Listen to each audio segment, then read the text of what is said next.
was sitting there this one night, tears running down my face, and I'm like, that's it. Oh, this is bullshit. Like, I fucking hate life. I was like, how did I allow other people to dictate my own value?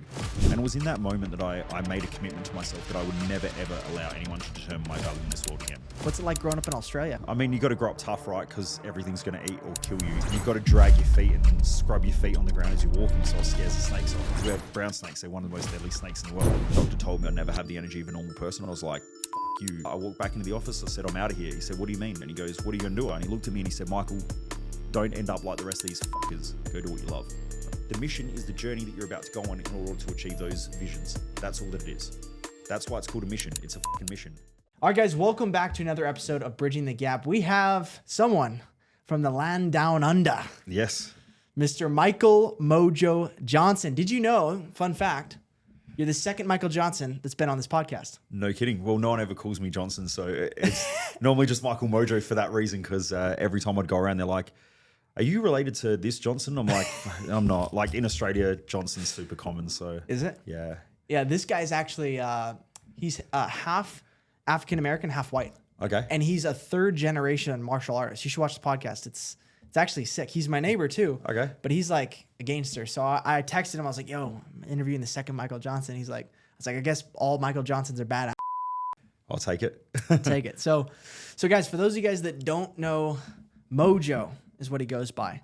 It's going to be a fun episode because you and I actually bumped into each other at the Vault conference. Yes. On the CEO night. And we were chatting with really interesting guy, Ryan Montgomery. Yes. And I think that I jumped into the conversation. You guys were talking about like the hacker world and stuff. And then we got to chatting, and I was like, dude, we got to get your story out on Bridging the Gap and how you bridge the gap. Because I kind of want to just jump straight into your story when you were a kid and then how you've been able to grow in your business. We'll get into all kinds of stuff.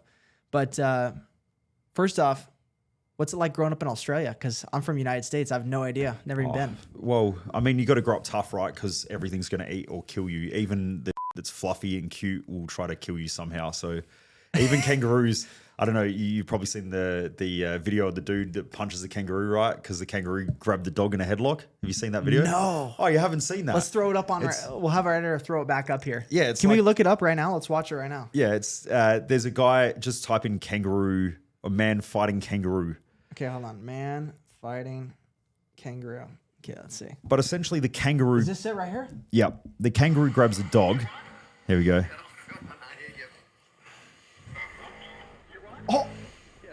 It's got it in a headlock. Let it go, Tom. The other dog's coming. Let it go, Tom. Let's go. The other dog's coming. If you type in kangaroo chases man, there was one the other day where a bunch of kangaroos chased this dude, and the guy tripped over, and the kangaroos were like trying to get him. But yeah, man, they breed us tough down there. We have to be tough. Yeah, I mean, there's tons of videos here. This tourist is getting humped and chased by a feisty Humped and chased. There we go. She runs away until a man comes along to help de-escalate the situation. Despite his best efforts, the Roo refuses to back down. Super kicks, clawing, and more aggressive behavior continues while the man tries his best to stop it. The kangaroo continues on even after the teenager comes along to help.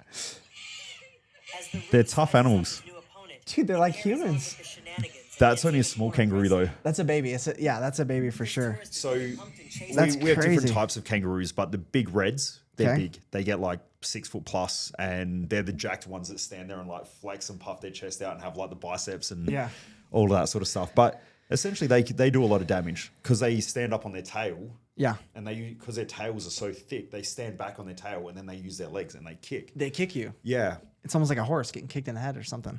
definitely. Except they have just sharp toenails, so you got to be careful. So yeah, we have some pretty crazy animals down there. But yeah, that's what it's like growing up in Australia. So you got to be tough, rugged. Well, you just have to know that when you walk. I mean, we drove past the sign, right, and I had be careful of rattlesnakes or something like that. You learn to grow up in an environment where you're just aware of things. So, you know, like if you're walking in, we call it scrubland, which is sort of like dry, arid land, sort of like it is here as well. In summer, it gets really hot, so a lot of the grassland dries out. You got to drag your feet and scrub your feet on the ground as you're walking, so it scares the snakes off. Because we have brown snakes, like where we're from in South Australia. The brown snakes, they're one of the most deadly snakes in the world. and they're everywhere. So it's when I say everywhere in metropolitan Adelaide, you don't see them. Like I don't see them at our house. But if you go walking in the scrubland or in the bushland, then you definitely see them around the place. And they can get to like 6-7 foot long. They can be pretty dangerous.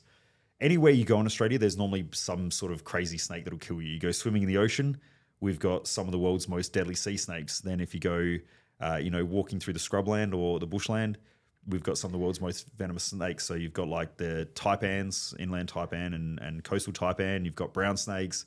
So you just have to be aware of them. And then there's the big pythons as well. So they're the ones you see where they fall through the roof and like that. Because they climb into roof cavities in order to mate.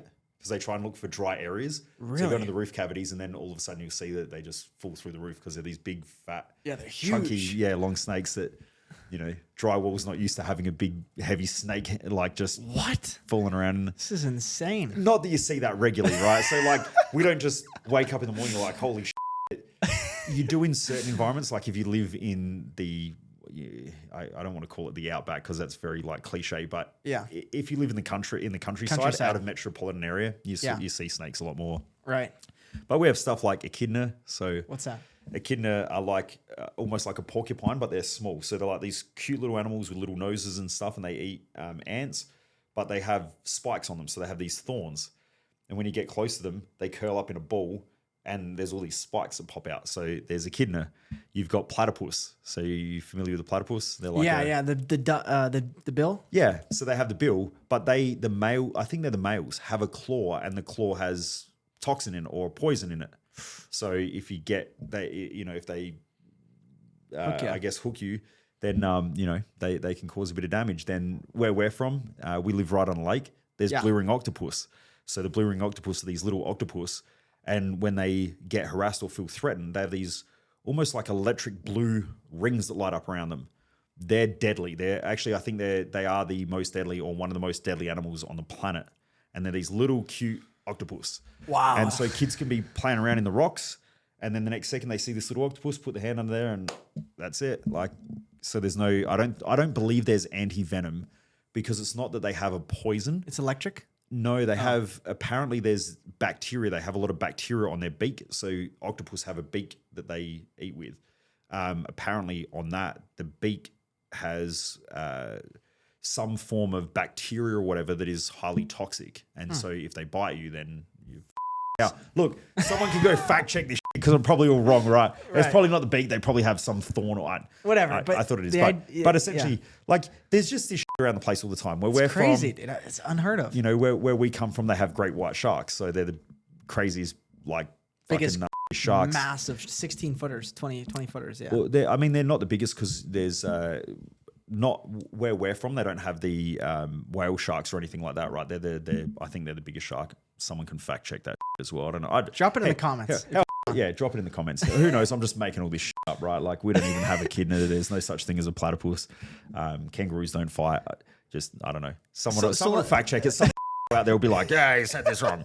You know what they're like. But anyway, but yeah, like, you just grow up in an environment where you're aware of it. Like, if you go swimming at the beach, you're just aware of these things. When I was a kid, there's shellfish, and the shellfish, if you pick them up, you got to be careful because blue ring octopus can be in there. So I was always taught, like, just be careful. Now, unfortunately, not everyone's taught that, and that can cause problems. But like in the ocean, go swimming, just be aware of sharks and shit. So in summer, they have beach patrols, and the beach patrols keep an eye out for sharks. So if you hear the siren, just get out the water. I mean, there might be a shark attack maybe every 2 years or so. Someone can go fact check that. I don't fucking know. Right. But every now and again, someone gets bitten by a shark or something like that. But it's not common. It's like, it's not common. Same as brown snakes. Like, people get bitten by them. Most people don't die from them because there's anti-venom. I was bitten by a redback spider, which supposedly are deadly. When I rang the hospital, I said, I've been bitten by a redback spider. They said, how do you know? And I said, because the was under my chair. I was sitting down. My leg went very painful. It felt like an extreme sunburn. And then I started getting cramping in my groin, and my leg was... What happened was... Whoa! My wife, Jess, she caused it. It's all her fault. She's sitting here laughing. But what happened was, it's summer. I'm sitting outside. We're about to eat dinner.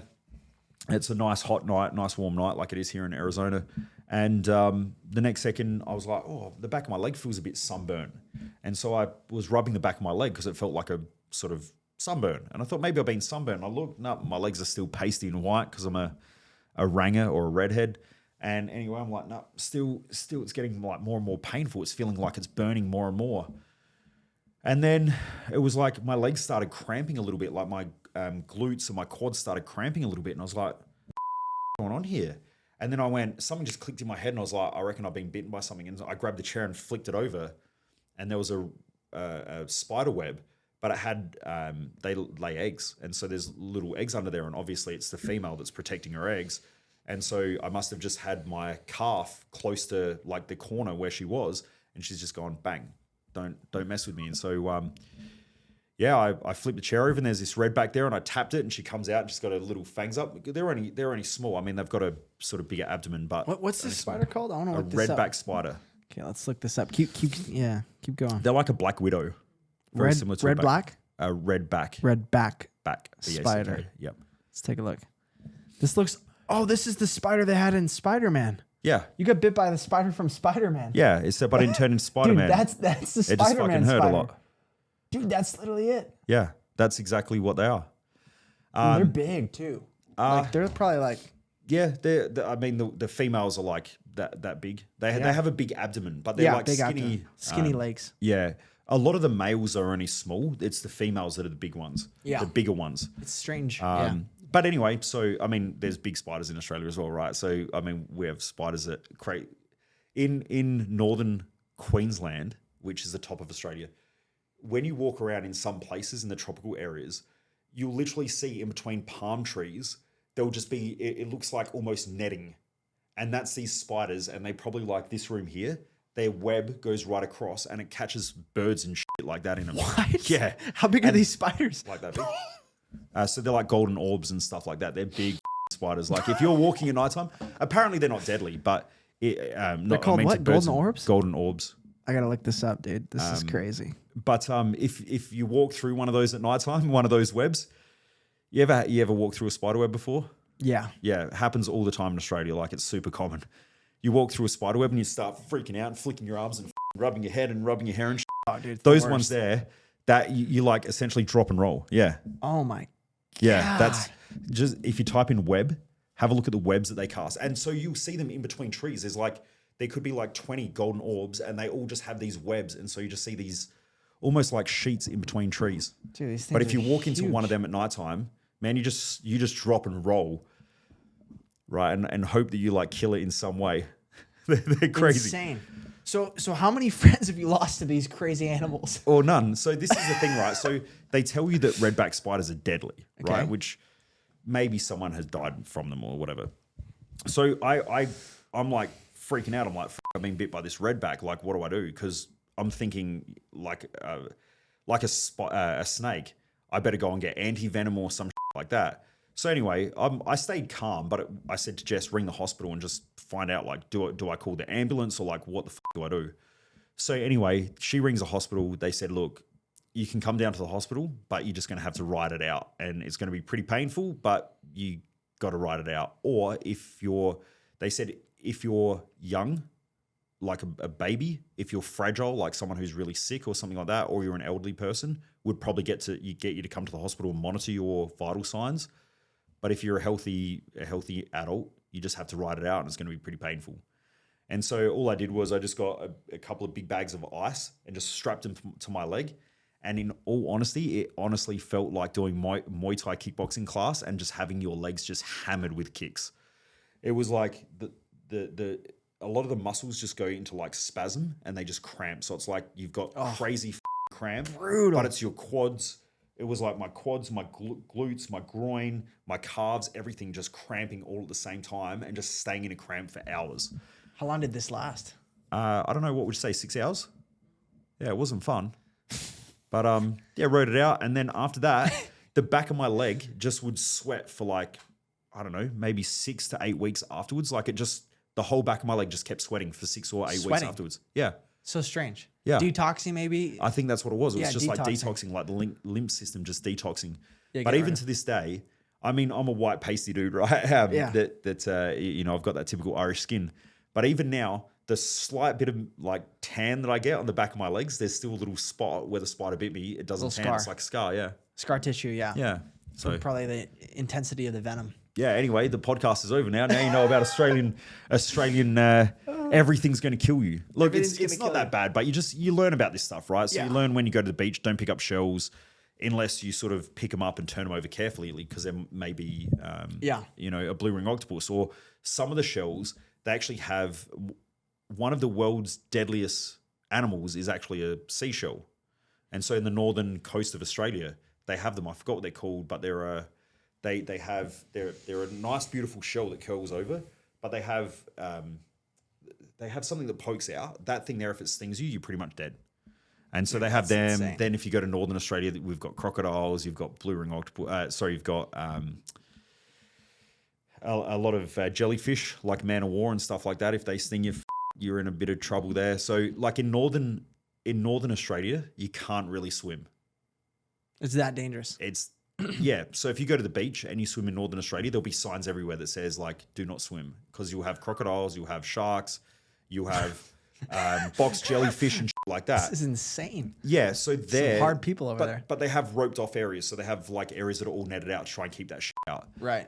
There are certain places, like if you go to the Northern Territory or the top end of Australia, a lot of the watering holes and stuff like that, you do not swim in because of crocodiles and shit like that. And they will munch you the fuck up in 2 seconds. In fact, someone only got eaten by one like a month or so ago. Hey guys, Bridger here. Look, a lot of you guys send me DMs and drop comments asking me how to quit your 9-to-5 job, how to start making real money with the one skill that'll set you free financially: closing. Fastest way to get my help, text me. Text me right now, 480-520-2034. Again, 480-520-2034. I started Bridging the Gap and Freedom Closer Academy to help Gen Zers just like you overcome paycheck dependent syndrome, master high ticket closing, and build a life of freedom, purpose, and income. So if you want my help or you want to work directly with me one-on-one, I have an entire team of coaches dedicated to helping you transition out of your 9-to-5 and start earning what you're worth. So if you want to start earning what you're worth through Freedom Closing, text me right now. I've got your back. Let's get back to the episode. I remember this one story from like ABC. This guy was like, this Australian got like,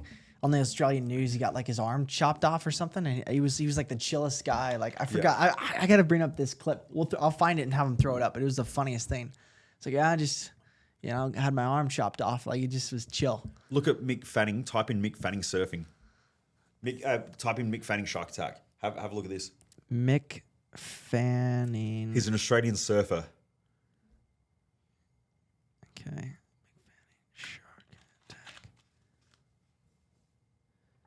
Oh yeah, Mick Fanning attacked by a shark. Just watch it. This is what happens in Australia when you with an Australian. This guy right here? Yeah. Surviving an attack by a shark that appeared out of nowhere in the final of the J-Bay Open in South Africa. As we sound the horn to start the final. Fanning managed to fight off the predator before a support boat came to the rescue. They just kept coming at my board, and I just was like kicking and screaming, and wow. Oh. See some teeth? You get some teeth? I just saw fins. I didn't see the teeth. I was waiting for the teeth to come at me as I was swimming. I was like, ah! Did you get a couple punches in? I punched it in the back. That's what happens. So we just get big sharks that try and attack us, and we just punch them in the head. Just punch them in the head and just That's keep it. running. Yeah. And I feel like we're going to bridge the gap. Okay, good. To talk about success in your business journey, because it's pretty incredible. And you were sharing some of the story there, but I feel like success and like the path to entrepreneurship and success and creating wealth, financially, is the same thing. Like you go start a business or you go take a sales call and you turn over the rock. Like, can't say that to a prospect. I get hung up on, right? You can't do that. Can't do that. So for you, one of the things I think we connected on was human influence and human psychology. And you have an extensive background of studying that stuff. And I asked you why you were so fascinated by it. And it was because of your upbringing. Yeah. Talk to me about your upbringing and how you feel like that shaped, the things that you ended up learning and kind of what you do now with your human performance. Yeah. So, I mean, look, I don't want to go into too long a story because it is a bit long, but look, from a kid, my parents were kids. My mum was 17 when she had me. My dad was 19, and we didn't have any money. So growing up, Dad worked 2 jobs. Mum stayed at home until I was 5. Once I went to school, my sister was put into kindergarten, and then I went to school. When I was at school, I would walk and go and pick my sister up from kindergarten and take her home and put on toast, and then I would make her toast and peanut butter or toast and jam or something like that, because both my parents worked. I mean, these days my parents would probably go to jail for, child neglect, but that was just how we were brought up. And so I've always been very independent from a young age. But then going through school, my mum put a lot of pressure on me because she dropped out of school in order to have a child. She fell pregnant out of wedlock in a Catholic family with in Australia, we call him a bogan, but essentially they're a redneck. My dad was, you could say he's a bit of a redneck, but not so much anymore, but he was back in the day. Okay. And she just put a lot of pressure on me because I think her dream was to go to university or to college. All of her family went to college apart from her. Now, her family weren't wealthy either. Like my grandparents, my grandmother was a stay-at-home mum. My grandfather, on my mum's side, he dropped out of school at 13 because his dad died. And so he was the man of the house. His mum never worked. So he went off and got a job at 13. And then he never had any siblings, so he wanted to have kids. They had 4 kids, so my mum's one of 4. And all he ever wanted for them was to get a good education because that was the thing that was a void he had, right? It was the thing that was missing from his life. And maybe he thought that would have given him more success or a better life if he'd had that education. He was an extremely smart man. He was well-read, very disciplined. He very rarely said anything, but when he spoke, you listened because whatever he was saying was going to be something that you needed to hear. He was just one of those very influential men where he didn't have to say anything, but you knew what was going on. He's definitely a man that I look up to. And so my mum falling pregnant out of wedlock in that environment, I think put a lot of pressure on her as well because she felt like she'd let maybe her dad down or her family down, which I guess she did. And then all of her siblings went off to university. They all got high-paying jobs. Like my auntie was the marketing manager for Mattel Asia Pacific, the toy company, Mattel. My uncle, he was one of the general managers of the Adelaide Casino or the casino in Adelaide. My other uncle was the head of the Hotels Association in South Australia. And then there's my mum working selling shoes, right? And my dad working 2 jobs because he got kicked out of school at 15 or 16 or something like that. And so they worked their ass off. So they were grinders. They just worked hard. I saw that work ethic and that's what I loved about them and I learned from them. But at the same time, my mum pushed me to do well at school. Except I was a kid who got in trouble all the time. I was picked on. I had bright red hair. I had freckles. Kids used to pick on me. I used to cry. But then I learned that if you're the kid who gets picked on and cries, they just pick on you more. So I learned how to beat the shit out of everybody. So then, I love this guy. Yeah. So then all that happened was I'd get bullied at school and then I'd just beat the shit out of the kid. And then all of a sudden I'm doing detention. I'm in trouble all the time. My mum's like, why are you always in trouble? And I'm like, well, I got picked on and I decided to punch the kid in the face. I literally threw a kid through a glass wall. Like How old were you when you threw him through the glass wall? I was in grade 9 at school. Oh, wow. I remember the kid's name. He's come and done one of my courses before. No way. Yeah. He's like, I want to be like this guy. I was good friends with him sort of on and off through school, but I don't know whether he's insecure or not, but he was just one of those guys, like he'd be your friend one day and then the next second, like he's talking about you or whatever. And so this one day he was just giving me and I just grabbed him and swung him around and there was a glass window there and he just fell through the glass window. And I didn't know what happened. He was just standing there and the next second he's through the glass window. I don't know what happened. Same thing with him. He's like, well, one second, Mojo was my friend. Next minute, he's not. Well, I mean, there was sort of a bit of a gap that happened there. I was friends with Mojo. I gave him then the next second I ended up through a glass window. I don't know what happened.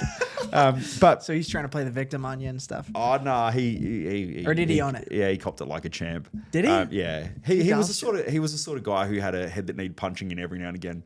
But he was just that bloke. So anyway, I ended up getting expelled from school and I fell into this downward spiral where I just went, you know what, I'm in trouble at home all the time. I'm in trouble at school all the time. I don't fit in with the other kids. I don't want to be here anymore. So that was that sort of moment in my life. And then I was sitting there this one night, tears running down my face, and I'm like, that's it. I'm ready to end it all.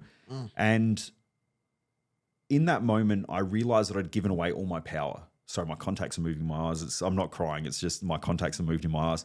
Yeah, I just didn't want to be here anymore. I was like, this is like I hate life. And I had a big kitchen knife in my hand ready to end everything. And I just got so emotionally distraught where I just remember thinking like, how did I let everyone dictate my value? And then I grabbed the kitchen knife and threw it and it cut open the blinds. And this light sort of shone in. And I'm not going to say that it's, there's any sort of religious iconology or anything like that happened. It was a street light just came through and I was like, how did I allow other people to dictate my own value? And it was in that moment that I made a commitment to myself that I would never, ever allow anyone to determine my value in this world again. And that was sort of my first moment. Then I was around about 2021, and my best friend's 3-year-old niece was killed in a car accident. Now, the reason why I didn't end my life that night was because of him. And I remember thinking the guilt that he would feel if he wasn't there, and I wasn't there for him. And anyway, so his 3-year-old niece is killed in this car accident. And I remember being at a funeral and watching this little white coffin going into the ground. If you ever want to think about life, just watch a little coffin going into the ground of a young child that never got to live. Here I was like 20, 21, thinking that my life is I was doing an apprenticeship at the time as a mechanic. I wanted to go and work in the mines, make a ton of money. Because all I got told was, you get a job, you make money, you buy a house, put that white picket fence up, you get married, you have kids, buy a couple of investment properties, life's sweet. I tried that, right? I tried working in an environment that I didn't like. Most of the guys there were going away and working in the mines. And in Australia, mining is a big industry. There's a lot of money in it.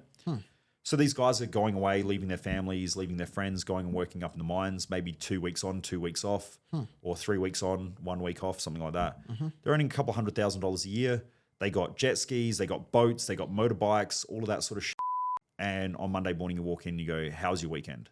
Oh, it was how's the wife? She's how are your kids? They're I got to come back to this again and I got to work. And it was just, those type of people that just suck your energy from you. And it's like Monday morning, energy sucked. Yeah. Like these people hated life. And I'm sitting there going, like, I'm a pretty practical person, right? I might not be the smartest university educated out there, but I was very street smart from a young kid. Looking at these people, I started to question everything. I'm like, hang on, these guys are making all the money. They're miserable. How did I get convinced that the goal was to go to school, go to university, get a good job, get a good education? And if you're not smart enough to go to university, you get a trade, then you go and work in that trade, you make money, buy the white picket fence, get married, have kids, happily ever after. Well, that wasn't happily ever after. So I started questioning everything. Then, when my best friend's 3-year-old niece was killed, I was like, you know what, I need to do something different. This is, what the questions that I asked in that moment, I still remember the exact moment. The coffin's almost in the ground and I was just upset. These questions popped into my head just in that moment. What's the purpose of your life? Why do you exist? Why are you here? And how are you going to be remembered when you're not here? I'd never thought about that before. I'd never thought about it. Never even thought about it. Never crossed my mind. So I went on a journey to try to figure out those answers. Anyway, flicking through the newspaper one day and this ad comes up and it says, become a personal trainer. Now, we're talking 20 years ago. Personal trainers were like buff. Back in the day, you were either like Arnold, where you wanted to go and just do a ton of juice and get on stage in little tidy whities and, do some flexing. So you were either buff dude on gear, and this was like in the era of Ronnie Coleman and stuff like that as well. So that was pretty cool, right? You were one of the Lycra wearing gym people that do the jumping and shit. But there wasn't really a profession as personal trainer. Like, no one really had a personal trainer. But I was like, you know what? The gym was the only place that ever made me feel good about myself. Right. I was a redheaded kid who was chubby, who wore a t-shirt at the grade 5 swimming carnival because I didn't want to take off my shirt because I was ashamed of the way I looked.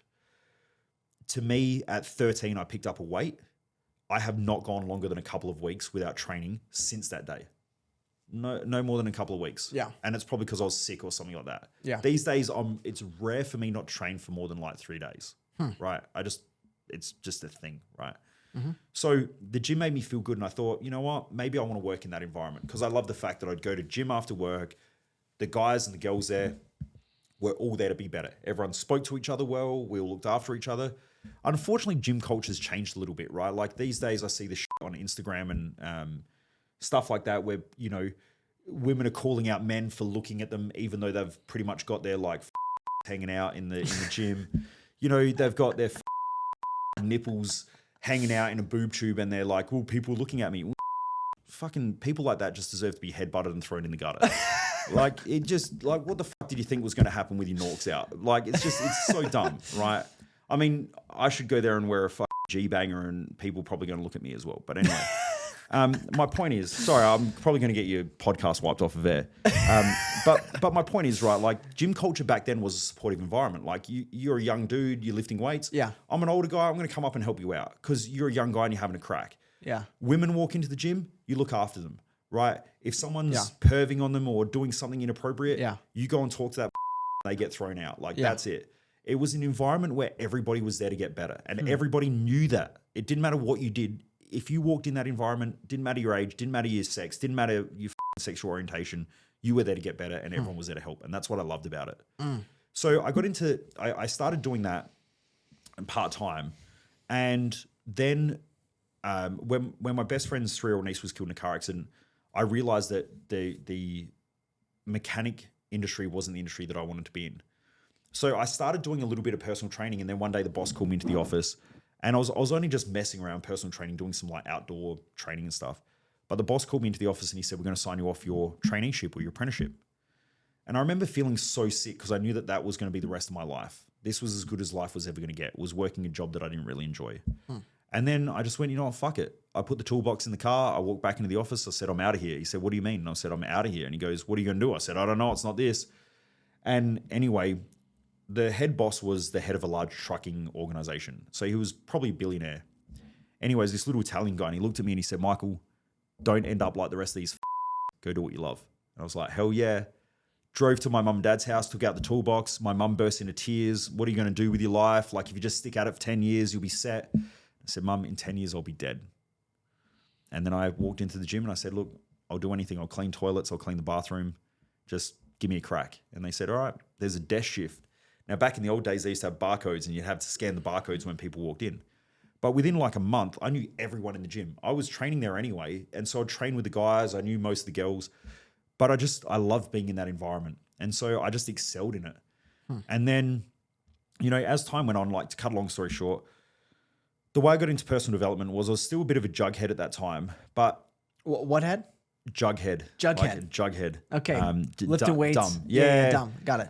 But my girlfriend, in about the crossover where I was quitting as a mechanic and then getting into personal training, I really didn't have a lot of money. I was struggling. I had a girlfriend at the time. And then one day I got home and I thought the house had been robbed. But what it was my girlfriend took all my shit and left. Took your shit? Yeah, took my shit, took her shit, just left. And it was probably because I just wasn't the best guy as well. Like it wasn't her. It was just, I just wasn't the best person to be around. And so I'm back at home. I'm living with my parents. Me and mum are clashing because she's like me. She's driven. I'm driven. She's determined. I'm determined. She doesn't put up with shit from anyone. I don't put up with shit from anyone. You know, she knows what she wants in life and doesn't f around. I know what I want in life and don't f around. And so we clashed. Right. You know, it's interesting how, you know, I've studied a lot of family dynamics and stuff like that over the years. Yeah. But the parent that you tend to clash with the most has the most similar traits to you. And parents don't realize this, but the child that tends to piss them off the most is the child most like them. Yeah. And so you tend to connect with your counterbalancer, right? The one that's the opposite, not the same. The similars clash. Right. Sorry. No, bless you. Totally. I've seen that. Yeah. And so I'm living back at home with mum and dad. I'm broke, you know, lying on the bed. I was still working as a mechanic, but I had that shitty job. So just a little bit behind. 24? And no, I was still about 20, 21, 22. Okay. Around about that time. My times are sort of all mixed up because like all this shit happened around the same time. I probably should go back and like get the exact dates and timeline it all and stuff. I just have never really given a fuck about it. How old are you now? I'm 41. I turned 41 41, last week. No kidding. Yeah. Look great, man. It's working out. Because you started that when you were 20. Oh, man. I just had a full facial reconstruction. Did you? No, I didn't. I was like, That's pretty good, dude. Thank you. I'll take it. Yeah, I was around that time. Like I was living back at home, and I was lying on my bed one night. I had night sweats. Later, I was diagnosed with chronic fatigue, and that's a completely different story. Where a doctor told me I'd never have the energy of a normal person. I was like, you. And then I went and got fit. I got healthy. I looked after my diet. And now I have more energy than like a 21-year-old. It was something that they told me I'd never have the normal energy of a normal person. Yeah. But anyway, that's a different story. It's an important story though, because I think there's a lot of people watching right now that have been told something by a teacher, by a parent, by someone they look up to, someone that was above them, a doctor. You'll never be better. And you made that decision earlier that I'm not going to let other people put my value on me. And how did you? I didn't like being told what to do. And I've always been like that. Like my mum would say, don't eat the chocolate. I'm like, I don't even want the chocolate, but I'm going to eat it anyway. Yeah, you gotta use reverse psychology. I'm the same way. Yeah. Awesome. Jess knows that. Jess is like, you won't go to the gym. I'm like, I'm already out the door just like flexing. It's like, you won't eat clean tonight. I'm like, you. You're not driven by madness at all. Nah. No, I was talking to Andy Elliott before and he's like, I think he said that. He's like, I'm driven by madness, and I'm driven by chaos. It's just, I'm fine. Like, I love challenge. I love adversity. Like, I love the push. Totally. But yeah, so I'm lying on the bed one night. I've got this night sweat. It's like 1 o'clock in the morning. I'm rolling over trying to get to sleep. The fan's on. My mum won't let me turn the air conditioner on because, back then I used to think she was an ass. I'm just like, man, this sucks. And then all of a sudden, this guy comes on TV and he's talking about like changing your life. And normally I'd sit there and I'm like, this stuff's but just for some weird reason, I was just at a low point where it connected. And I think this is the importance of personal development, right? And I was talking to Andy Elliott and his team. Mm-hmm. The importance of doing sales, especially in personal development, when the person's ready, you got to close them. And I think in the personal development space, it's a space in sales which is so different than most other spaces. Like I know there's probably a lot of people who are watching this who are in sales. Mm-hmm. But like if you're thinking about buying a house, that might be like a 6 to 12 to 24 month process, right? You talk to your wife and you're like, oh, I think we're going to buy a house. And then you talk about it and then, eventually you buy the house. Personal development's like, this is life sucks. I got to change. You got like, that's the day. It's a moment of pain. It's about 2 weeks. They have 2 weeks till they buy something. Well, for most people, it's like 24 hours because you call them back tomorrow and they're like, oh, no, man, I'm good. I had a couple of beers. I ate some food. Like, I'm feeling good now. Totally. And you're like, hang on. Yesterday when I called you, I mean, you've got to be a good salesperson to remind them of that pain. Like, you definitely can. You can close someone at any time. But for most people in the personal development industry, it's the moment of pain or the moment of weakness you got to close them on. Yes. Because if you let it go like 2 days, I mean, think about this. Someone gets home from work. They're like, I fucking hate my job. That's it. I'm quitting next week. They have the weekend. On Monday morning, they're like, oh, I'm going back to work again. Yeah. And then Friday, they're like, I hate this thing. It's like, I don't know if America's like that, but I sound like almost 90% of Australia's like this. Right. Right. And then Monday comes, it's like, oh, I had the weekend. I'm great again. It's going to take them like 15 years to quit that job. They ain't going to quit. They ain't going to do shit. And I tell people that. They're like, yeah, I'm going to do this. I'm like, bro, you won't do shit. You haven't done shit. Shut the fuck up. Like, what are you going to do? You're not going to do anything because you've never done anything. Right. I'm used to pushing buttons. I mean, I am a prick most of the time. But I'm a coach, right? Like, you've got to use these but especially for men. Yeah. Most men get in the pattern of just convincing themselves that something's going to change in the future. The thing is, nothing's ever going to change because the thing that you need to do is the thing that you're avoiding, which is making a different decision. Mm-hmm. Right? Make a different decision. The day you make a different decision is the day your life changes. It's true. But that was that night, right? So I'm lying in bed. This guy comes on TV. I'm highly skeptical. Like you said before, Australians with sales, they're skeptical, right? They are. Because we live in one of the safest countries on the planet, right? Like, what are you going to do? Here's the thing. We got private healthcare. So you're sick, just go to hospital, man. Tomorrow, it's all covered. You lose your job, that's okay. We have something called the dole. So if you lose your job, that's okay. We'll pay you but you'll still get paid. So you still have food. There's government assisted housing. Like, even if you're the biggest piece of shit, you'll probably still be okay in Australia. You won't die. You're not. It's not going to be a good life, but hey, you'll be all right. In other countries around the world, that stuff doesn't happen. You don't have private healthcare. You're sick. We grab you out of the hospital, we drag you out, we just leave you in the gutter. That's what happens in most places around the world. That doesn't happen in Australia. So you can be the laziest shit and you'll still be okay. That stuff doesn't fly in most countries around the world. So my point is, like, that night I was lying there, this guy gets on TV, He's jumping up and down. He's like telling people that they can change their life. Tony I Robbins. I see Oprah Winfrey, right? She's walking through hot coals and shit. And for some weird reason, I was just like, you got to change. I get out of bed. I go and walk over. It's back in the old days of dial-up internet. I type in my bank. It comes up. I put in the thing. The thing makes a sound. And all the sounds and shit, dial-up internet. You probably don't even remember dial-up internet. What year was this? I don't know, like 2000 something, like 2004, maybe 2006. It's like 4 or 5 years old. Yeah, there you was go. born in 2000. Yeah, so you wouldn't even know what dial-up internet is. But Yeah. back in the old days, man, you used to... Oh, no, I do actually. I remember. It was so slow. It was so slow. My friends had it. I'm like, dude, you're on this old crap? Like, I Yeah. remember I was starting to get older. I'm like, dude, you can't even search the internet with that stuff. Oh, it was so bad. And was then what so happens bad. is someone calls the phone And it cuts it. and it cuts it. So Yeah, you'd be like halfway like typing in to research it, and it was on Internet Explorer, right? That was back in the Oh old days. So my you type it God. in, next second it makes all these funny noises. Someone calls the fucking phone, bang. You lose your You crap. lose your shit. I'm like, Whoever's oh, on the other man. side of that, they're done. Oh. So anyway, I get on, I check my bank account, $230 in the bank account. Okay. The program was $229. I was like, shit, do I put fuel in my car tomorrow and get to work, or do I buy this program? I'm buying the program. So I walk out of bed very quietly. I walk into the kitchen because my mobile phone, I couldn't call. I didn't even have enough money. I'd prepaid mobile phone. So on one of the old Nokia 6110s or whatever, like the brick, like if you throw it at someone, you kill them. It's like the best weapon ever. Like these days, you need a knife and gun and shit. You just throw your phone at them, you kill them. Anyway, that's a joke, by the way. like a but anyway. nunchuck. It is. I mean, yeah, you'd wipe people out with it. Like, yeah. But anyway, so I walk out. I go pick up the phone. I creep back to my bed because if I woke up my mum, she would have f***ed me up.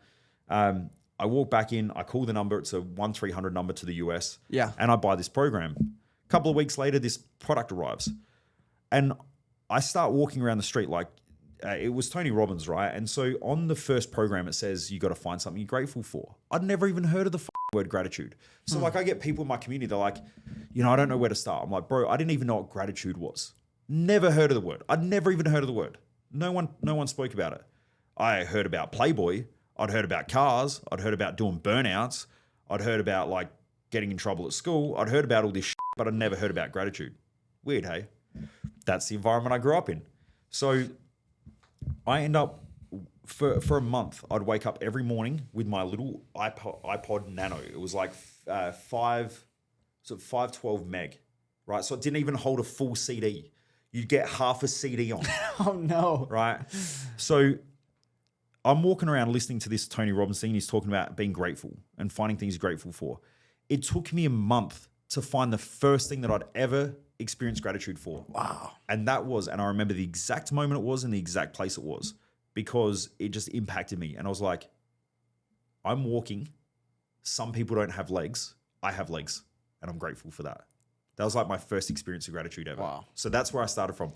So anyone who's listening to this who's like, oh, it's easy for you because you've got money. I started from a place where I didn't even know what gratitude was. And it took me a month to realize that I had legs. Wow. That was it.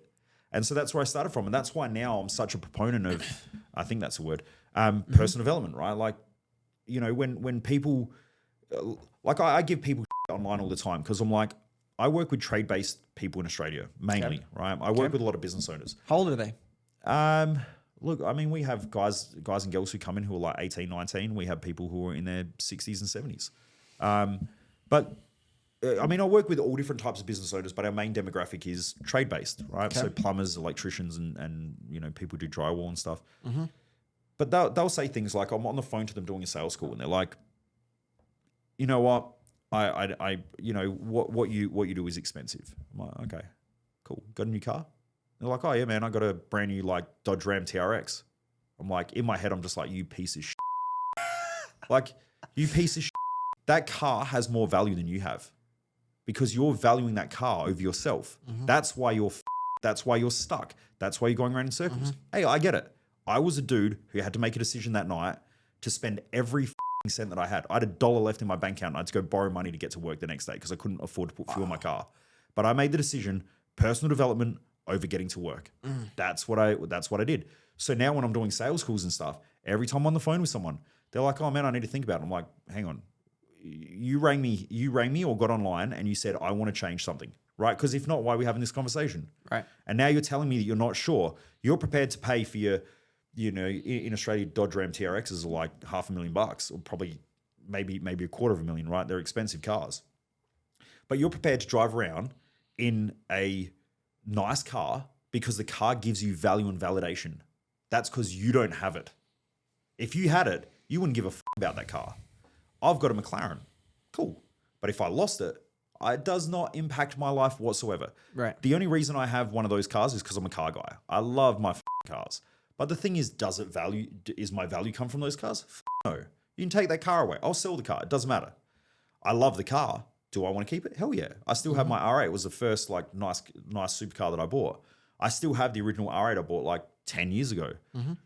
I don't want to sell it, but if I had to, I'd sell it. Yeah. Because my value doesn't come from the car. It doesn't come from my house. It doesn't come from the shit that I have. It doesn't come from anything. It comes from the man that rocks up every morning and gets out of bed. That's my validation.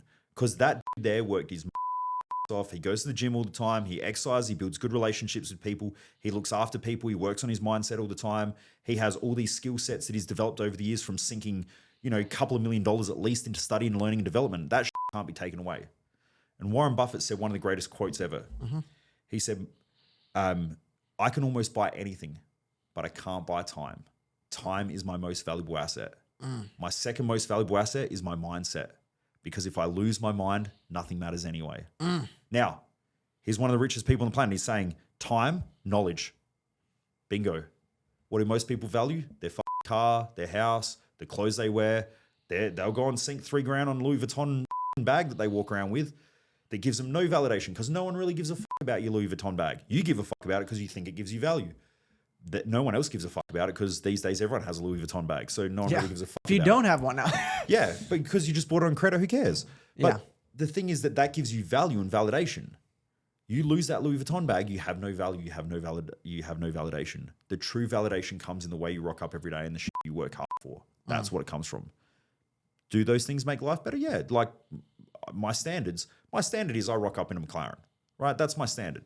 When I fly business class. When I travel, we stay in nice hotels. That's my standard. Do I want to let that standard slip? No. But does it give me my value? No. I have people come up to me all the time. They're like, I want to be like you because I want to have a supercar. I'm like, if you knew what it took to earn that thing, man, you probably won't want to have it because anyone could have it. The thing is that you don't want to work for it, right? It's tough. It's tough. Are you prepared to do what it takes? What it takes is extremely hard, right? Just like everything, right? To be a good salesperson, it's extremely hard. To be a salesperson, it's easy, man. I can just pick up a phone, call a number, piece of cake. I think I can sell anything. That doesn't mean you're good at it. You just think you're good at it, right? To get good at it, it's a lot of work. You do that, you end up in the top 1%. Top 1%, you'll make the top 1% money. That's how it plays. You look after your body, right? Looking at someone else's six pack, saying I want that doesn't mean shit. Getting the six pack, it's tough. Having a good relationship, it's tough. Having good friendships, it's tough. So is being fat and broke though. You choose your time. I agree with you, but it's extremely easy to It's be the path fat. of least resistance for sure. 100%. But I always say comfortably uncomfortable or uncomfortably comfortable. Like which one, right? You're going to have one or the other. I live an uncomfortably comfortable life. Some people live a comfortably uncomfortable life. Whose is better? I don't know. You ask them, they're like, oh man, I don't want to work as hard as what you work. Yeah. Cool, then don't. How much go ahead. How much sorry. of personal development is helping people unlock what they truly are fighting for? Because I feel like that's the issue is they don't have that hunger. They don't have that drive. Because if you really wanted it, like you said, you would get it. Yeah. So one of my frameworks that I talk about all the time is if you look at, I try to create things that are simple to follow, right? And the crazy thing with simplicity is that things that are so simple are normally so hard to get clear on. But once you get clear on it, everyone's like, oh, that's simple. Well, no shit, right? It's easy for a mechanic to work on a car now because cars are everywhere. But imagine the first dude that went from like a horse to a car. Yeah. It's a pretty crazy invention, right? It's a big jump. It's a big jump. It's a huge jump. Right. We've just flown like in and out on planes like we've Every got day. like four flights in 3 days, something like that. 4 flights in 3 days. Wow. Yeah, I hop on a plane, man. I get on there. I'm pissed off because the internet doesn't work. We're in the sky, man. Like, that we're in the sky. And I'm sitting there. They bring me coffee and shit. Imagine that one day. Imagine like the Wright brothers. They're sitting there. They're like, You know what I reckon? If we wrap some cloth, a bed sheet around like some wood, I reckon we can make that thing fly like a bird. Isn't that crazy? It's crazy. And that was less than 150 years ago. Yeah. I mean, that is phenomenal. Now we got jets, we got fighter planes that go like Mach 2, Mach 3 or whatever they do, break the sound barrier. We've gone to space. Musk wants to go to Mars. Like that is mind blowing. But we just take that stuff for granted. So anyway, coming back to simplicity, clarity times by standards plus environment equals success. And that's your success. So the first thing is, can you have standards without clarity? And the answer is no. Most people don't have high standards because they don't have clarity on what they actually want. So clarity is the first step to increasing your standards. And you'll know this with sales, right? Like if you're not clear on how many calls you're going to do per day or what your conversion rate is and shit like that, you just pick up, you just start smashing some dials and you just hope and pray. When you know your numbers, now you've got clarity, now you've got high standards. So the best salespeople know the data, they've got clarity. If you're a business owner, I ask business owners all the time, why do you have a business? And they're like, oh man, I just want to make good money. I'm like, okay, what does that mean? Why are you doing this shit in the first place? Like, do you want to be the best? Do you not? Like me, I want to build a global empire. Like my whole thing is that I believe that all leadership is self-leadership and we're all leaders. Therefore, every person in the world has to consider themselves a leader. It's my job to do that. That's my purpose. That's why I do things. My personal life purpose, like the reason why I get up every morning is because for me, I just want to help people perform better. So if someone listens to this podcast and they perform better from listening to it, I've done my job. Every day I wake up because I want to perform better. My wife wants to perform better. I hope you want to perform better. Absolutely. I hope we all want to perform better. That's why I'm here. Like if I can just drop at least one thing where you're like, you know what, I can just tighten up. I've done my job. So fire. So the thing is like without clarity, you don't have high standards. You can't have standards. But you'll reach a point where your standards are met, but you need to get clear again. So we have these times like every level, you have a lack of clarity. Like it's almost like driving a car. You drive down the road, it's all clear, and then all of a sudden there's fog. And then you drive through it for a little bit. Now, what most people do is they stop the car and they're just like, oh, wait for the fog to clear. The problem is if you've ever driven through fog, when you stop, the fog's just there because it's normally a low spot. If you just keep driving, you might have to slow down a little bit, but if you keep driving, it comes out the other side and it's clear again. So we don't stop. We just got to slow down a little bit. We need to get clear again, or we need to keep moving, and then we'll get clear again. In our life, it's like that. There are these patterns of behavior that happen. I mean, I've worked with tens of thousands of people now, and I've been the private coach to some of the like top rich listers, professional athletes, sport teams, and stuff like that. There are common patterns of behavior, especially with driven people, that aren't spoken about. In psychology, a lot of psychology and a lot of neuroscience, and I know I'm going to people off when I talk about this, but because I get them all the time, right? Like in the field of psychology, they spend so much time talking about what depression is. They don't talk about what the solution is. But they'll be able to tell you, like a lot of people that I meet, they're like, depression's this, depression's that. I'm like, do you know, can you define with such clarity what depression's not? Like, tell me how to get out of that shit. Don't tell me about it. Like these days, people are like, this is a narcissist. I'm like, how much time have you spent like learning about narcissism? They're like, oh man, all the time. I'm like, have you actually thought about how not to be a narcissist and just get on with life and just do it's important? Like people spend all this time focusing on problems. And unfortunately, this like a lot of the scientific community, they'll know everything about cancer, but they don't know anything about health. Isn't that mind-blowing?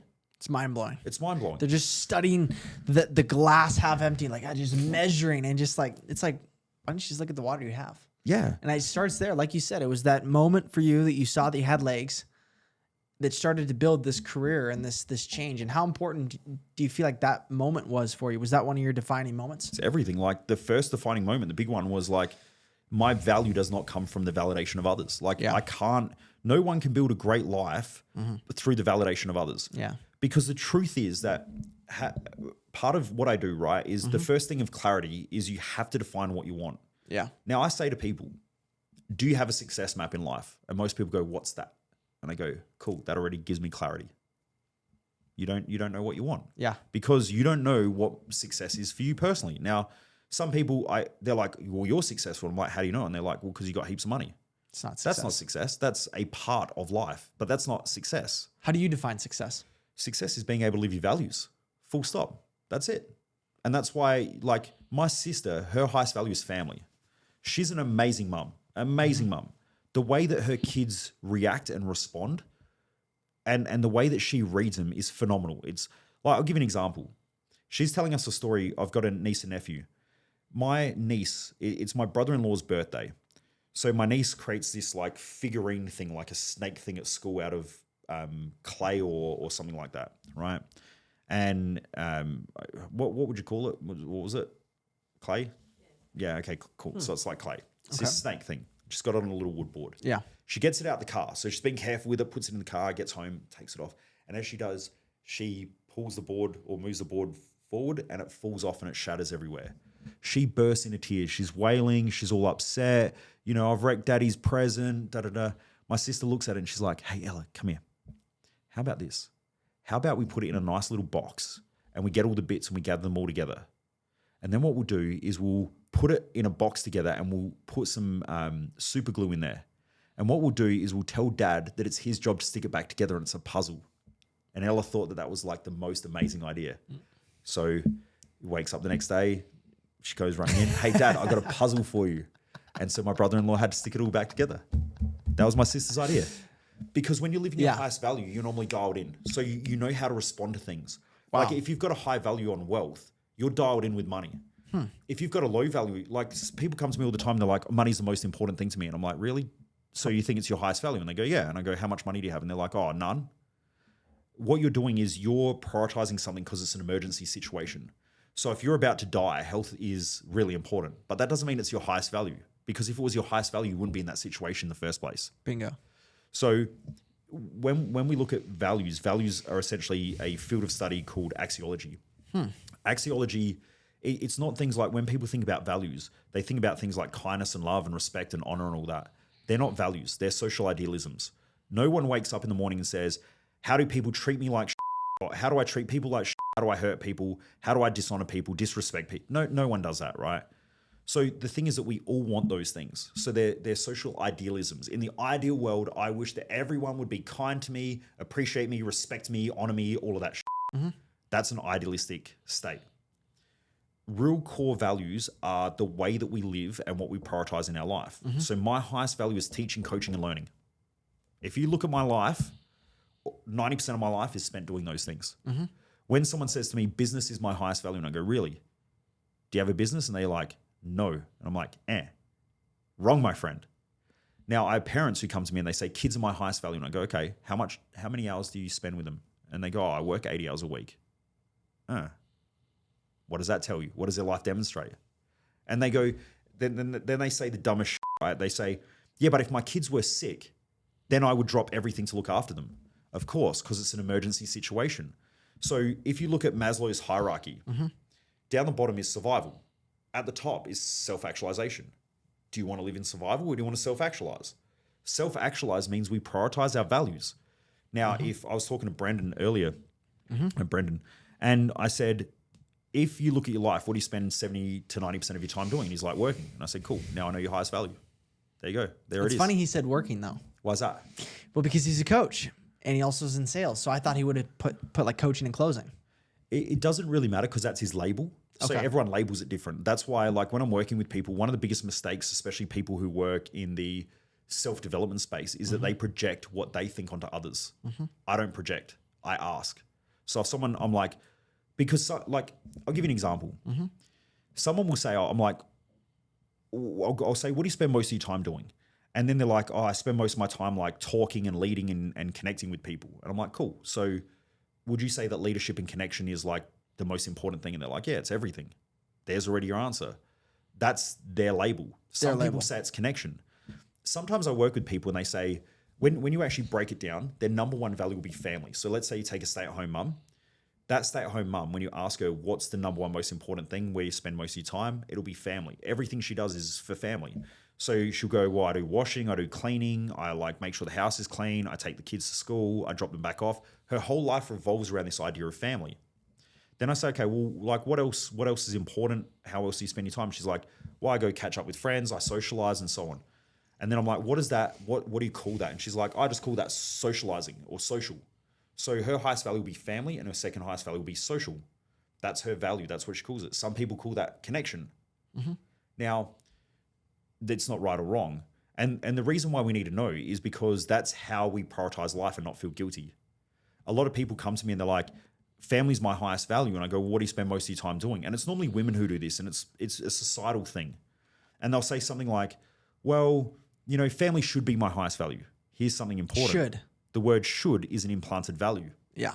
And so I say to them, Posture. who's the person whose highest value is family? And they're like, oh, that's my mum. So what's happening now is you're trying to please your mum and trying to prioritize family. But here's the truth. You're feeling guilty all the time because when you're working, you feel like you should be a better mum. But then when you're at home, you feel like you should be working. So here's the scientific term of what the scientific literature calls it when you can't win either way.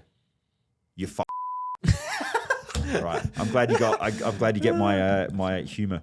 But my point is, you're because you can't win, right? When I spend time at home with my family, I feel guilty that I'm not working. But when I'm working, I feel guilty because that I'm you're not not home. living an authentic, living your highest values. Yeah. How awesome is it to be a parent and crush it in your career so that then you can provide for them whatever they want? For some people, that's super important. For others, it's not. And this is where parents will clash with each other. So one mum will say, well, how can a mum say that they care about their kids when they work all the time? But then the other mum who works all the time says, how could you care about your kids when you don't provide any financial stability? You can't take them on holidays to wherever they want. You can't buy them the Nikes or the shoes that they want. So they're both right through their own values. Neither of them's wrong. Okay, so I don't even know how we got onto value systems, but the clarity really comes down to what is your success map? First of all, what is your purpose in life? What are your values, especially your top 3 to top 4, because they drive all your behavior.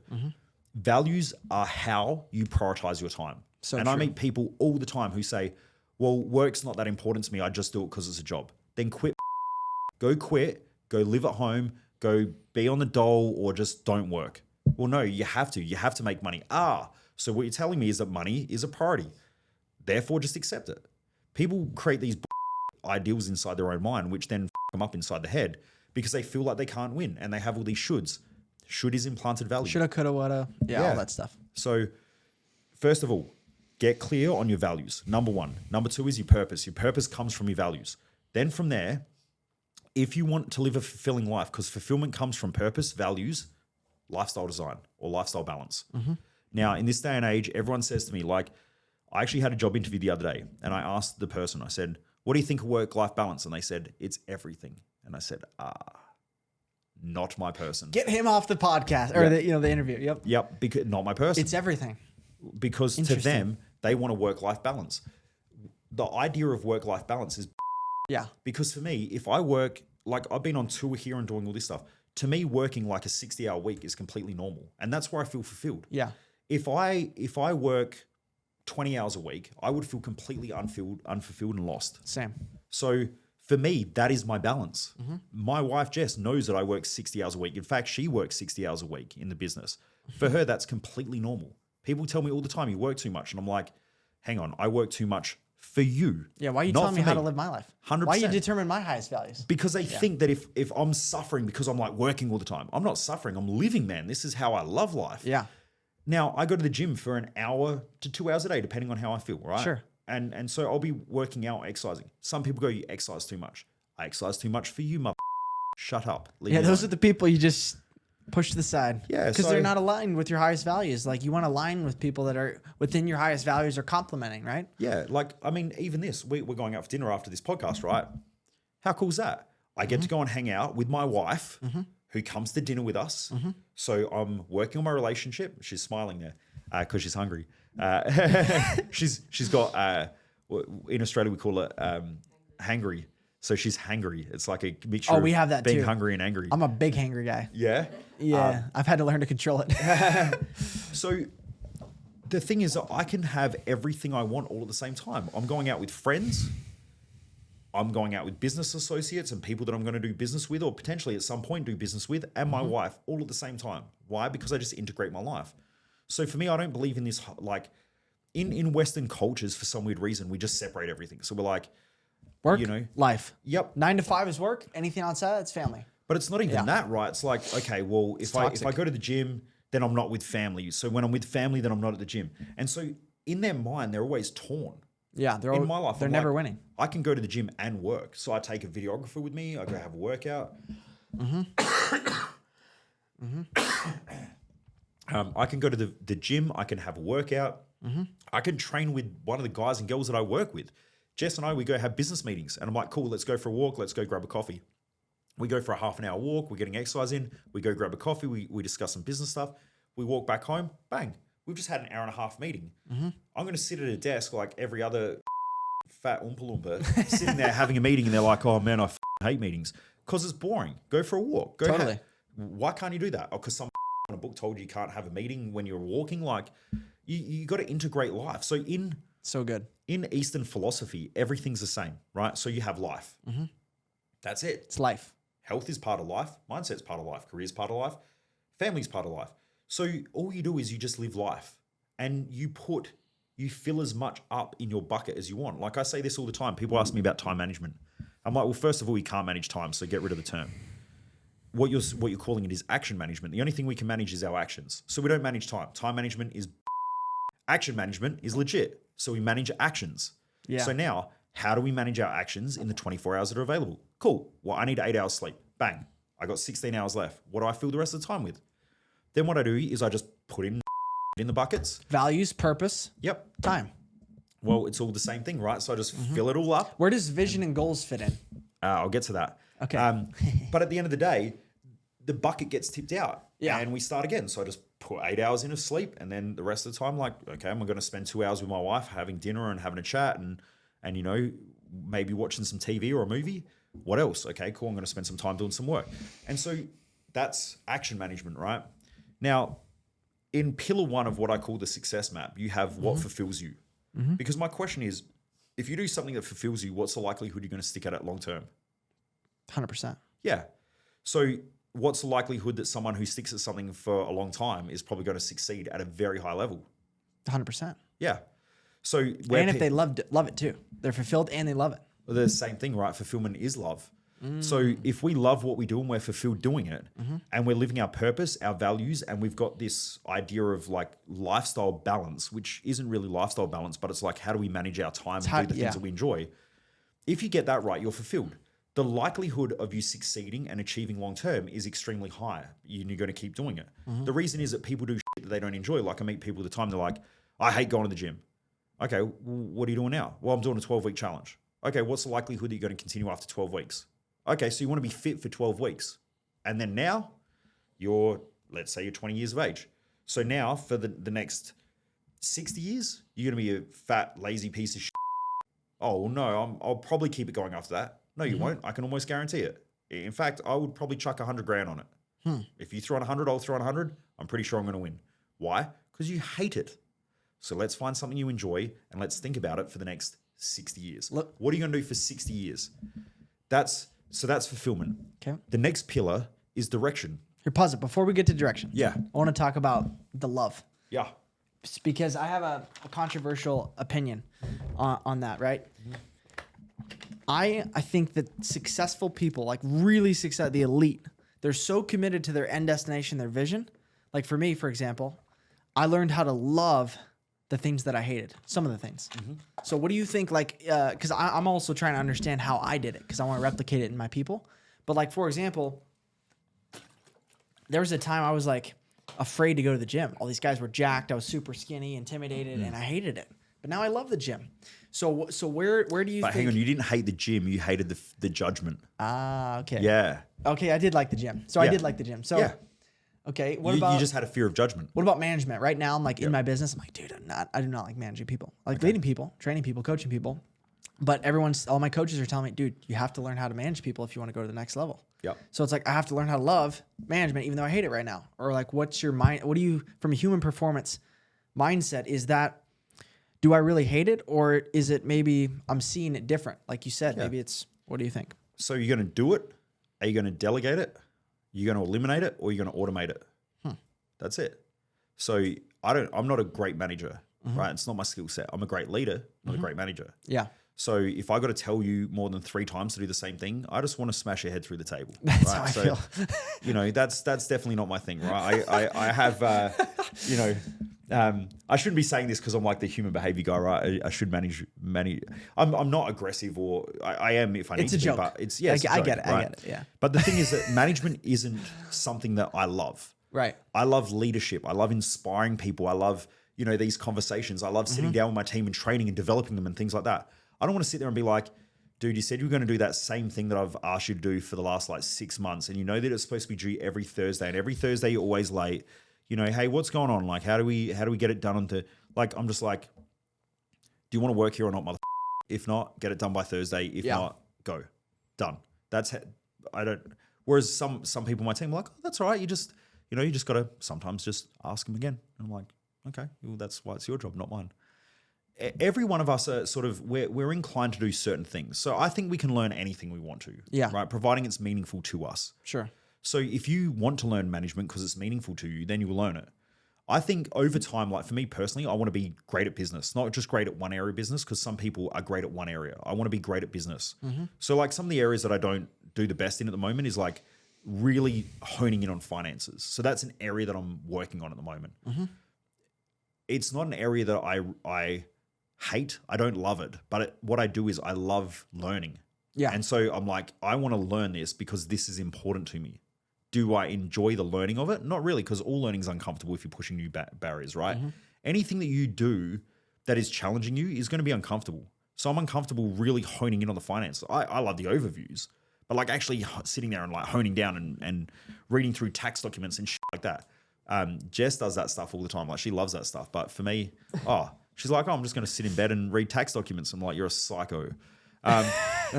She's I don't want to piss her off. She'll stab me in bed one night. But it depends what your intention is. And this is why purpose, values, and lifestyle balance is important, because if it links to your values, and when I say link, if you've got a greater intention that aligns with your purpose and your values, you do it. Yeah. So I want to be good at business. It's a high value of mine, my top 3 value. So my third highest value is business and wealth creation. So an area of business that I'm not good at that sucks, I'll still do it anyway because it's still part of my values. So I'm like, you know what? I'll do it anyway. But that's like a parent who wakes up in the middle of the night. They don't want to get up at 2 o'clock in the morning because their kid's sick, but they do it because they love the child. So the thing is that we will do stuff that we don't love to do because it's part of the greater purpose and part of the greater value. Does that make sense? It does. Yeah. A lot of this sounds like I've been to the breakthrough experience. Dr. DiMartini. John's a good friend of mine. Is he? Yeah. Oh, wow. Yeah. So I used to, well, actually, now that you've mentioned it, I feel like a because I'm in the US and I haven't messaged. I normally hang out with his daughters, Elena? Brisha and Elena. Yeah. I So love Elena's Elena, a good friend of mine. Is she? Yeah. I've spent a lot of time with Elena. Tell her I said hello if next time you see her. Yeah, She's so- like my, I got connected to her through a friend. Yep. And then I was going through a really tough breakup. I couldn't get over this breakup. Yep. And my friend that, introduced me, he's like, you got to go to the breakthrough experience. Yes. I went through the breakthrough experience in London, 2023. And London. yeah, London. The proper chops. Oh, I was going to say, you took the piss out of me for my Aussie accent. Now we're taking the piss out of Londoners and the British. The British are interesting people. I like them though. Awesome. So now we're going to get cancelled from 2 different cultures. All right. This is a US friendly only podcast. Done. Totally joking, but it changed my life though. I walked out of the thing and I have a moment actually where the tear of gratitude. Yep.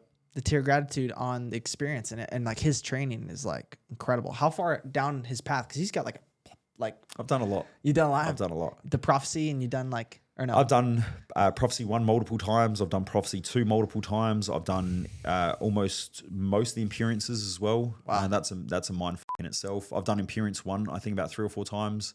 I've done a lot of work with him. Wow. Yeah, John and myself, I haven't actually spoken to him for a while, and I haven't spoken to Elena for a while. Being in the US, I keep thinking, shit, I got to hit up Elena, We're going to go to Houston after Dallas. But That's where they're at, Houston? Yeah. But last time I was there, that's who I was hanging out with was Elena and Brisha. Brisha took me shopping because she's a fashion designer. So we went fashion shopping. She's to go shopping with. You want to look like you got swag, go shopping with Brisha. Okay. But yeah, they're awesome. I have a lot of time for them. I love those guys. So yeah, they're awesome. That's awesome. But when John was in Australia, a couple of years ago, just before COVID, I flew over to one of his events because he wanted me to do his intros and stuff like that at his events for him. So yeah. Oh, wow. Yeah. It's incredible. How long ago did you do your first DiMartini event? 2014, I think. Maybe 2013. His stuff's incredible. What would you say? Because I've been to Breakthrough. I've been to Master Planning. Yep. What would you done say? master planning as well? Yeah, that's a good one. Yeah. So I've done those 2. Out of those 2, the ones that are left, what was the other most impactful training? I get asked that question a lot, right? It all depends because there's different places and different times and different things. Like even when I did prophecy, I didn't do the whole thing, right? Because like I'm the sort of guy that I learn what I need to learn and then I move on. So if I read a book and I'm 3 pages in and something hits me and I'm like, that's the thing that I needed to learn, on to the next book. Like, why am I going to sit there and read a whole rest of the book that I don't want to read? You didn't finish the event, or you did? Yeah, I finished the event, but like, you know, when I was doing Imperience 1, I sat there for 2 days and then I met Brescia, and Brescia's like, you know, hey, we're talking. I'm like, she's like, I said, what are you doing? She's like, oh, I'm a fashion designer. And I was like, I need to get you to take me shopping. And she's like, you want to go shopping? I'm like, fuck yeah, I want to go shopping. And so like on the 4th day or the 5th day, I left the event for half a day to go shopping with Brescia. That's so.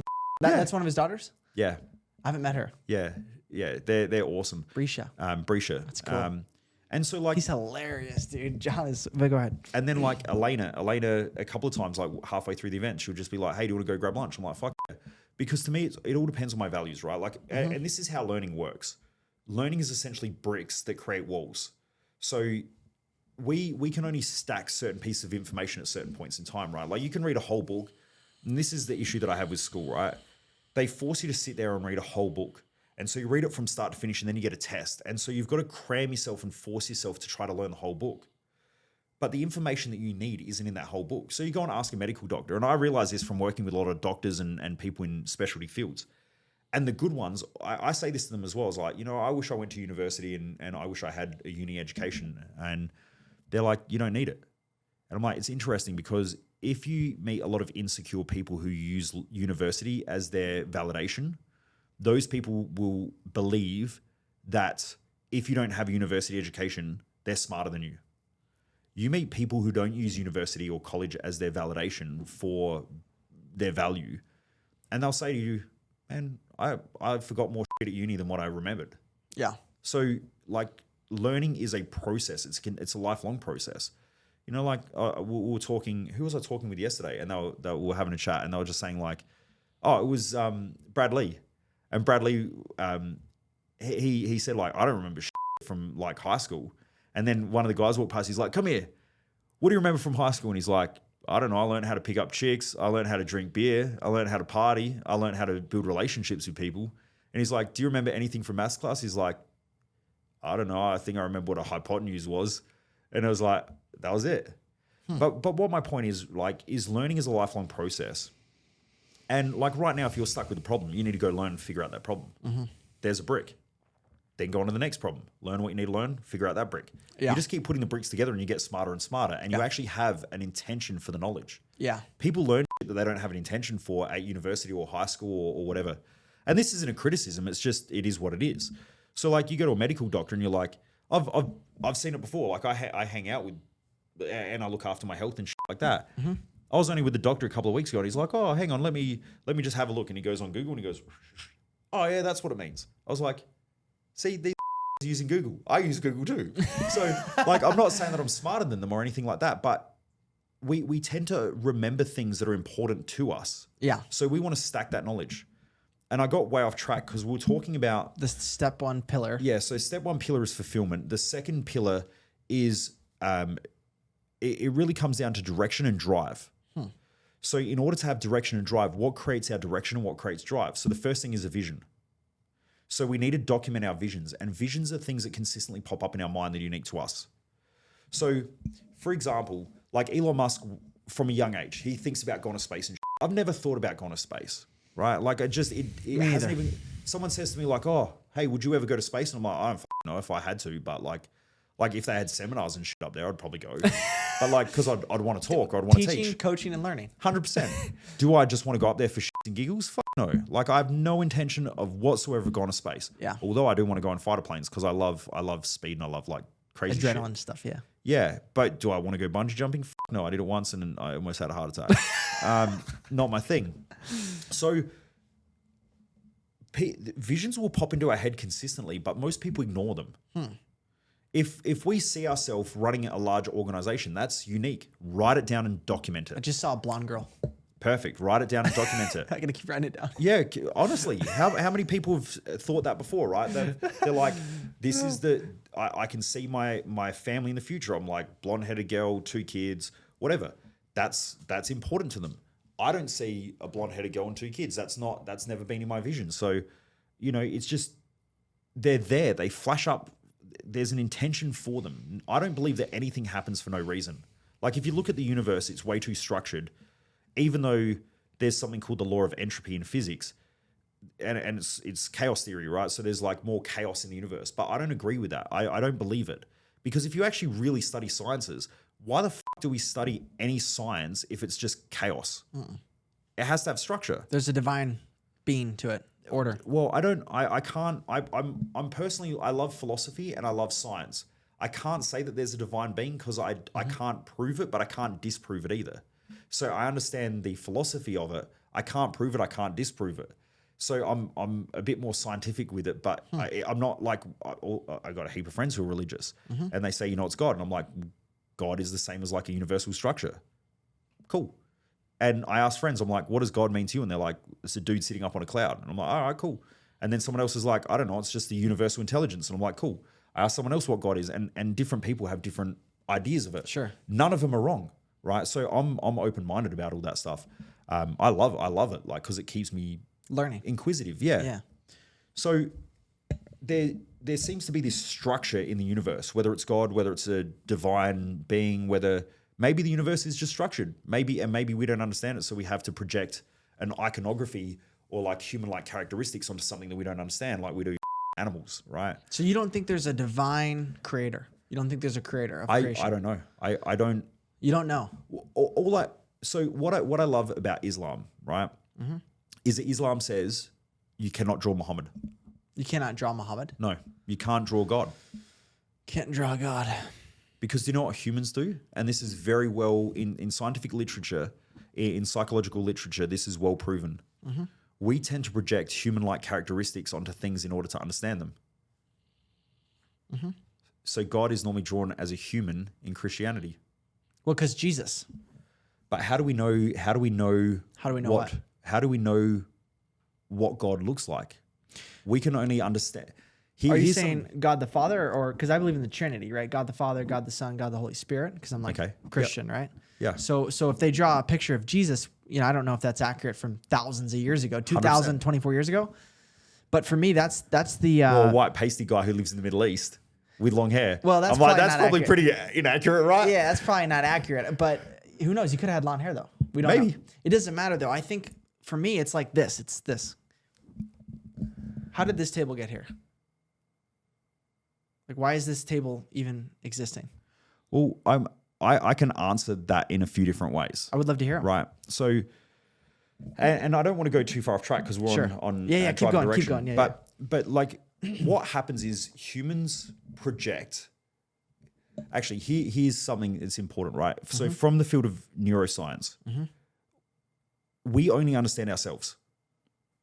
Full stop. You don't understand anything that's not you. How can you? I think you can. How? It's called empathy. Stepping into another person's shoes. Like, How do you know though what they feel like if you haven't felt that feeling? well, it's like describing it, right? It's like, how do you know 1 + 1 is 2? But you only know that because someone else has taught you that. So you know it. It's your own internal learning, right? So you take other people's word for what they're saying. They could be lying to you, of course. But if someone tells me I'm feeling this, and as humans we can relate to each other because I think there's a universal. Do you want to get really f***ed up? Tell me. Okay. If you study optics, right, of the eye. Okay, the optic nerve. Yeah. Yeah. Or optics, right? So optics is the study of light. Okay. What does the eye actually see? Darkness. Well, it doesn't see anything. Because the eye is a receptor of light waves, essentially. Or you could say light particles, but it depends on whether it's quantum physics or whether it's physics. Sure. So essentially our eyes are a receptor of light. Therefore, we don't see anything. There's no such thing as another person sitting in this room.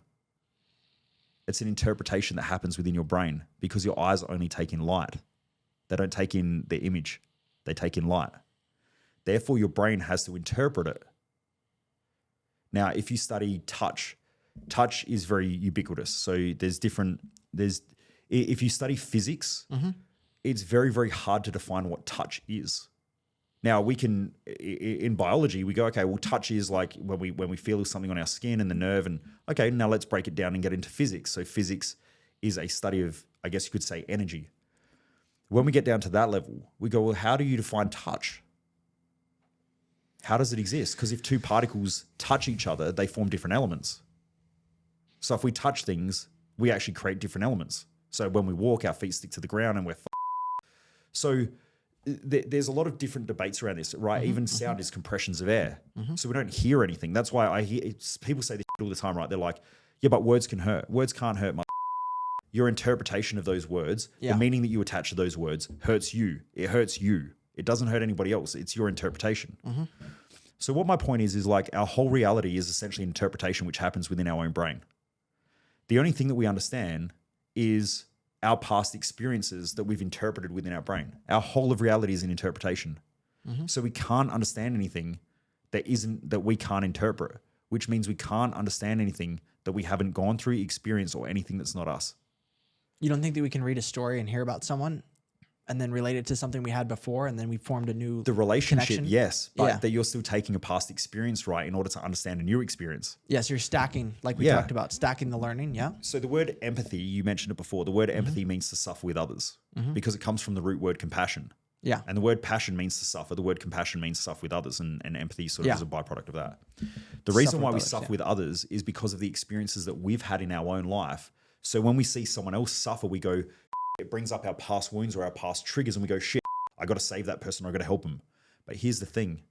If you do a lot of your own internal work, you realize that you can't have a negative without a benefit, or a positive without a disadvantage, you can't have a gain without a loss. You can't have a positive without a negative. So like I got asked this question, right? And I was talking to Brendan about this earlier. What time do we have to go to dinner? We could probably wrap in 5 minutes. Awesome. We'll walk over. I just didn't want to. I didn't want to like blow that time frame out again. So for anyone who's listening, I've pretty much been late to everything today. Our flight was late. Our Uber was late. Podcast were late. Yeah. So coming back to this, right? And I'll wrap this up, and then I'll get into the drive and direction part. You can only ever experience that which you've gone through. When you've gone through pain and you haven't seen the benefits in the pain, you then want to save other people, which is why we become empathetic. We don't need empathy to connect with others. I don't need empathy to connect with you at all. What I need an understanding, and I can have an understanding without being empathetic. That's what makes me a great coach. Because a client comes in and said, this bad thing happened to me. And I'm like, okay, that you're labeling it as a bad thing, but we've all been through bad things. And in the future, we look at them, we're like, thank that happened.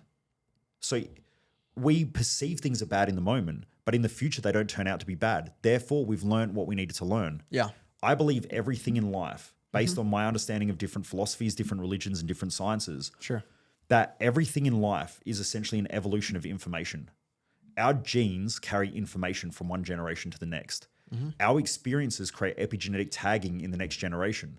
So therefore, everything is just information being transcribed or transmitted, whatever, through space. Well, through space and time, I guess you could say.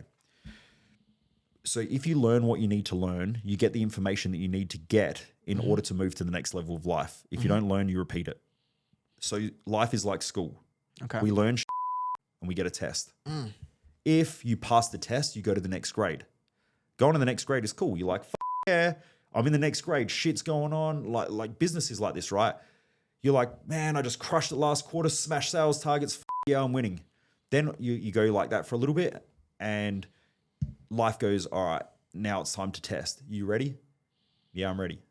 You get a little test. You're like, that's not too bad. Next one comes, next one comes, next one comes. It gets bigger and bigger until you get to the point you're like, I don't know that I can handle this shit. But of course you can, because you've been through it 50 times before. So the thing is, we get challenged. Those challenges create adversities. Those adversities have to be overcome because it makes you a better person. So it makes us a better human, a better man, a better woman. So those adversities are there to force our growth, because the only thing that really evolves is information. And we have to have growth in order to get the information that we need to go to the next level. Life is just lessons and tests. Every level is just lessons and tests. When I'm cruising through life, I'm like, I can't wait for the smack because it's coming. It's just coming. It's a matter of time. So when it rocks up, I'm just like, cool, let's play this game. I need to go learn some shit. I got to figure out what the problems are. I got to figure out what the obstacles are. I got to figure out who can help me, where the knowledge is coming from. Is it a mentor? Is it a coach? Do I need to read some books? Yeah. How do we figure this shit out and go through this together. I love that. And then from there, all that happens is you go through these adversities, you go through the challenges. You're like, I don't know that I can handle this. You have the sleepless nights, you have all the bull. Then all of a sudden you come out the other side and you're like, yeah, nailed it again. And then you become complacent again. You're like, yeah, man, I'm just cruising through life. Everything's sweet. You get all complacent again and bang, life hits you again. Lessons and tests, my friend. That's Lessons it. and tests. So my point is, when it comes back to this, right? Like when people talk about empathy, they're essentially talking about suffering with others because they haven't learned what they needed to in order to close that part of their life or in order to heal And from have it. gratitude from it, right? Yeah. And that's why gratitude is so important, because when you learn what you need to learn, you get the gratitude from it. So we've all gone through the relationship breakup where you're like, this is the worst thing that ever happened. 10 years later, you're like, that's the best thing that ever happened. What happened? You learned what you needed to learn to become a better person. You went through the adversity, you figured shit out, and now you're a better person because of it. Now you got better relationships, you're a better person, all of that shit. Yeah. So I don't subscribe to the empathy model. I don't subscribe to being compassionate to others. I think that that's a weakness and a flaw in most people. And so I meet coaches all the time. They're like, oh man, I'm so burnt out having to work with people all the time. And I'm like, I take on all their shit. I'm like, that's because you haven't learned what you need to learn. Yeah. I don't take on other people's shit.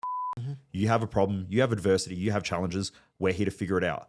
I figure out people's shit and help them with it. That's what makes a great coach. I love right? that. So I don't, at the end of the week, people are like, man, how do you deal with everyone's problems? I'm like, I don't. You reframe them. Yeah, And they then you deal help them with learn their them. own problems. And you encourage them to help change their perspectives and their frames so that they can, like you said, learn the lesson and walk away with a, attitude of gratitude. 100%. Essentially. You know what my job is as a coach and as a human being in life is to figure out my own shit and be a better man every day. That's it. That's my job. Like you said, Their self-leadership. job- yeah, their job as a client is, and my job as a coach is to help them to figure out their shit faster. I don't take on the work. I don't bear the load. I don't take on their responsibilities and shit. That is irresponsible. Most coaches do that. Yeah. I don't do that stuff. I help them to become better leaders and to take on their own self-leadership. It makes them a better person. And that's, some people think that I'm an ass for it. I guarantee I get better results with my clients than they do. So it is what it is. I right? love that. But anyway, coming back to it, because I know we got to wrap up. Yeah. Walk me through it. So drive, vision, document them, keep refining them, keep track of them. You've got mission. A mission, most people confuse vision and mission. Now, in business, they're different, but in your personal life, the visions are the visions that pop into your mind. The mission is the journey that you're about to go on in order to achieve those visions. That's all that it is. That's why it's called a mission. It's a mission. I go to all these business courses and stuff, and they're like, yeah, but a mission is like the future end outcome. It's like, that's not a mission. That's an endpoint, right? It's an objective. Yeah. A mission, like if we're going and we're traveling interstate, It's a journey. The mission is the journey, right? It's a journey. So we've got to describe the journey so we have clarity. So now we describe that. So we've got the visions, we track them. Where are you going? The vision, the mission is essentially how we're going to get there. Yeah. And we describe it, right? Then from there we have goals. Goals, and I really have to be super clear with this. Goals are not anything that you can really clearly define. I mean, you can define the endpoint that you want, Yeah. but you can't define the timeline. Yeah, I like that. I It's agree a with guess. that. 100%. Right. And here's the thing. And I say this quite a lot on podcasts and stuff like that when I'm teaching people this stuff. People become attached to the goal because they're attached to outcomes. Never, ever, ever, ever be attached to outcomes because it'll fuck up your self-worth. Totally. Expectations here, reality's here. Yep. Now you feel bad even though you probably got further, right? It's like, 100%. Your job is to Learned a lot. become a better person every day Level on up. that journey. Yeah. Right. That's where you get your validation. Right. Don't f up on the journey. And if you do, you'll beat yourself up a little bit, get back on the horse again and keep riding. So don't attach your self-worth to the outcomes or the objectives in the future. Number one, an objective in the future, and I spoke about this with Brendan on the last podcast. fire. So no one can tell the future, right? I hear all these online. I don't know if that cut out. I hear all these online, right? And they're like, the market is definitely going to crash in the next 3 months. I'm like, listen, if you can tell the future, let's go buy, like, we'll take your credit card, right? Not mine, your credit card. And let's go buy a whole bunch of cross lotto tickets or lottery tickets. Because if you can tell the future, man, we're all about to get rich. Now, no one is going to sink all their money into a future idea that we can't define, right? Like, I can't tell what the share market's going to do. I can look at the share market and I can go based on predictable outcomes, based on past experience and a whole bunch of knowledge and Probabilities. data I have. That's all that it is, right? So here's what a goal is. It's a Probability. It's a probability. I like that. So people set these goals and they're like, man, we've got to, like, I meet business owners and like, we have to double the income in like the next 12 months. And I'm like, what happens if you don't? Yeah, but we're going to. And I'm like, hang on, it's a probability. It's a probability that if everything goes right, the economy changes. What happens now? Do you destroy your self-worth? Do you feel like a piece of shit? Do you smash your team to obliteration? Like, are you going to grind them so hard where they don't trust you anymore? Just adapt the goal, right? It's not that big a deal. It's a probability. We probably think that based on past experience and the data that we have, that this is what's going to happen. Sometimes it works, sometimes it doesn't. And we get better with probabilities. Like the better we get at business, the better we get with probabilities. But the truth is, I cannot tell you what's going to happen tomorrow. I know that based on probabilities, the plane's going to take off at this time. But how many times you've got to the airport and the plane's running late? What do we do? It is what it is. So we just deal with the probability and we move on. Like we just adjust our schedule. The same thing should happen with goals. So we have a vision, we document the visions, we get missions, or we create a mission, and then we have goals. Those goals are a probability. We set timelines for them. So normally they need to have some form of a metric, some form of a time frame. But again, don't be all if it blows over. Like I meet people, they're like, we want to get to this stage in business in this financial target in 6 months. They get close to it and then they're like, oh, fuck it, the goal's ruined. And then they just give up. And I'm like, hang on, man, if you just went like another 3 weeks, you would have hit that target. Why not just adjust the goal, right? It's not that big a deal. Yeah, but no, we fucked up and we did all these things wrong. And I'm like, oh, cool. Now just beat yourself up 6 months, drink yourself, take drugs, like just obliterate yourself. And then after you feel like a piece of then we'll come back and we'll do the same thing again, next quarter? It's silly. Like these are silly games that adults play. Goals are probabilities. That's all they are. I love that. And then finally, like that's the second pillar. And then the third thing is like, you've just got to learn a whole bunch of psychological principles, right? And there's principles that make people work. Like one of the ones that I believe is in mental and emotional stability. Everything in the universe is trying to balance itself back out or stabilize itself. Positive thinking, I don't agree with. I think that there are times to be positive. There are times to be negative. As a man, you'll know your back's against the wall. Shit's not working. You get hyper aggressive. You off. You've got a negative mindset. I guarantee you're probably going to work hard. Is negative thinking a bad thing? I don't think so. Is positive thinking a bad thing? Sometimes, because sometimes people are super optimistic and they're stupid. There's times in business where I've sat there and I've wanted something to work so bad, I just glaze over shit, right? That's why I have a wicked wife, because she's the first person who's like, listen here. Here are the facts. And I'm like, yeah, but I don't want to see the facts. Let's just glaze over those because I don't want to look at them. She's like, no. We're looking at the facts. And I'm like, all right, she's probably right. So I don't think that being optimistic all the time is a good thing. Yeah. Right? We've got to deal with what's in front of us. So there's a time and a place for optimism. There's a time and a place for pessimism. There's a time for positive thinking. There's a time for negative thinking. There's a time to look at gains and there's a time to look at losses. But everything in the universe is trying to stabilize itself to some point, and our mindset's the same, and same as our emotions. Yeah. Right. Dude, so fire, man. Thank you. We got to do part 2 when you're back in USA. Done. Because I want to go deeper into some of like the philosophical, moral stuff.